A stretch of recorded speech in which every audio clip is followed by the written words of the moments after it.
It's easy to get in a rut when it comes to dinner time, but what if you could take the same recipes you already know and make them even better? The tips I'll show you in this recipe can make every weeknight dinner better and more delicious. Searing is a really basic cooking skill where you cook food, usually meat or poultry or seafood, at a high temperature until it develops a crust. Think of it like caramelization, except instead of browning sugar, you're browning protein. In our roasted chicken and asparagus with pan sauce recipe, searing the chicken thighs deepens the flavor through the Maillard reaction, which is a chemical reaction that gives browned food that distinctive flavor. To get started, you want to get your pan nice and hot, so I preheated my stainless steel nonstick skillet with a tablespoon of oil over medium-high heat for 4 minutes. I've seasoned my chicken thighs with a tablespoon of Dijon rub. Now, if your family doesn't like mustard, you can make it your own with any seasoning you like. Put the chicken in the pan and set a timer for 4 minutes, and then walk away. No shaking, no flipping, no peeking, just walk away. While it's cooking, I'll prep the vegetables. I'm going to use the simple slicer to cut the onion and the mushrooms. I like it because it cuts everything evenly, so it cooks all at the same time.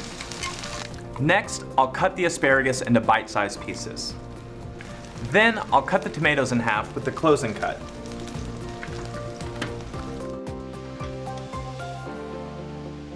Now I'm going to remove the chicken from the pan and add the mushrooms, the onions, the garlic, and salt to make my pan sauce. Look at these brown bits in the pan. It's called fond. It's what's left in the pan after you sear. But it's not something that you want to scrub away. It packs a ton of flavor that you just can't buy from a box or a tube or a can. You can only get it from a good sear in a good pan. I'll add these vegetables because they have a lot of moisture that'll cook out and loosen up the fond, so it'll be incorporated into the flavor of the dish. Next, I'll add the wine, the lemon juice, and the rest of my rub, which will make up the base of the sauce. We'll reduce it by about half to thicken and intensify the flavor. You don't have to use wine, you can also use chicken stock or veggie stock or just water. Adding the lemon juice helps keep the flavor fresh and bright. It's already smelling amazing in here. Then I'll add the rest of my vegetables and put the chicken right on top. Now I'll put this in the oven and bake it at 425 degrees Fahrenheit for 12 to 15 minutes.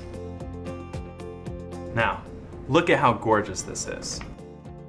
This dish is made with very simple ingredients and some fundamental cooking skills like searing and reducing, but it proves you can turn any recipe into a special meal to share with your family and friends.